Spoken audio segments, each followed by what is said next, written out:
What is Italian neorealism? This is a question posed by many, but perceived differently for each. As said by Marilyn Fabe, neorealism is best defined by what it is not. Italian neorealism, otherwise known as Europe's Golden Age, is a cinema movement that produced films in post-World War II Italy from 1943 to 1952. The film era depicted tales from the working class in a struggling country, windows into the suffering of Italian citizens from the aftermath of a fascist regime. A product of politically left filmmakers, the films produced were reflective of their protest against Mussolini's regime and the propaganda films he forced the group to create. Films from this era express a unique rawness to both its visual style and narrative, as they were often filmed on-site and used people from the street as actors. With themes of poverty, desperation, and oppression rife in the main plots that represent citizens' true socio-economic struggles, it's difficult to view these films as non-fictional. But just what makes a film Italian neorealist? In Granger, there are 3 films to be perceived at the peak of Italian neorealism as a genre, those films being Obsession, Rome Open City, and The Bicycle Thieves. Each of these films poses an important part in the development of the Italian neorealism movement, and more importantly serves a brutally honest insight into what living in Italy was like during the time period.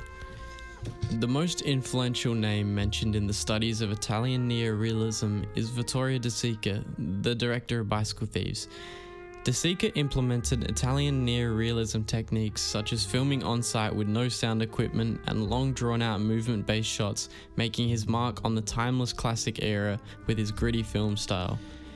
In particular, the film Bicycle Thieves, as stated by André Bazin, passes the aesthetic impasse posed by its predecessors in the film movement. The Bicycle Thieves, translated from Le Dri de Bicyclette, depicts a 19th century working man and father by the name of Antonio Ricci. As he gets offered a travelling job, he is asked to have a bicycle ready by the morning so he can begin work.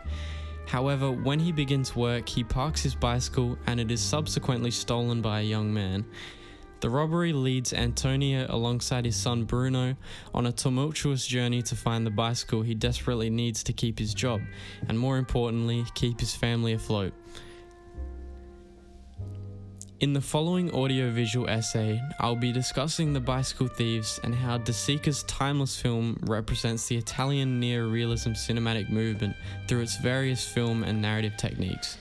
When reflecting on a film made in Hollywood, you think of efficiency, excitement, and streamlined, easy-to-follow narratives, alongside the idea that movement only really needs to be implied.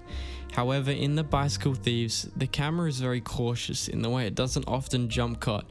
It follows like an eye viewing from the outside, tracking the movement until there's a change in dialogue or an action scene. This allows us as the viewers to experience a more intimate, natural relationship with the narrative and characters, almost as if the audience are a part of the journey. In addition to the subtlety of De Sica's camera movements, the rawness of the film can also be attributed to its cast.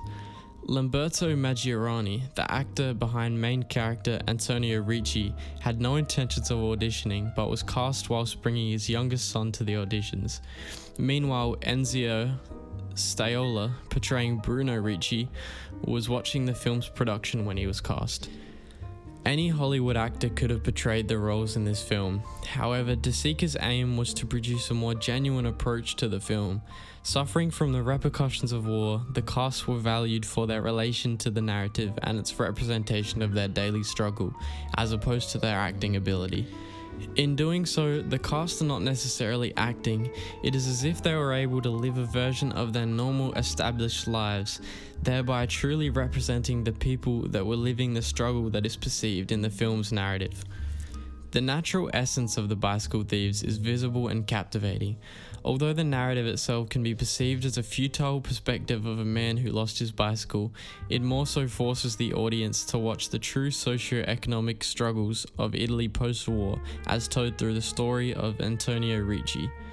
Once again, drawing from the quote at the start of the essay, neorealism is best defined by what it is not.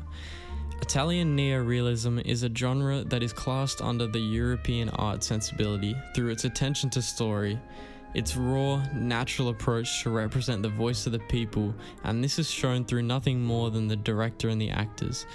No SFX, just people, and that's why the story of the Bicycle Thieves is classed as one of the best films of its time. Thank you.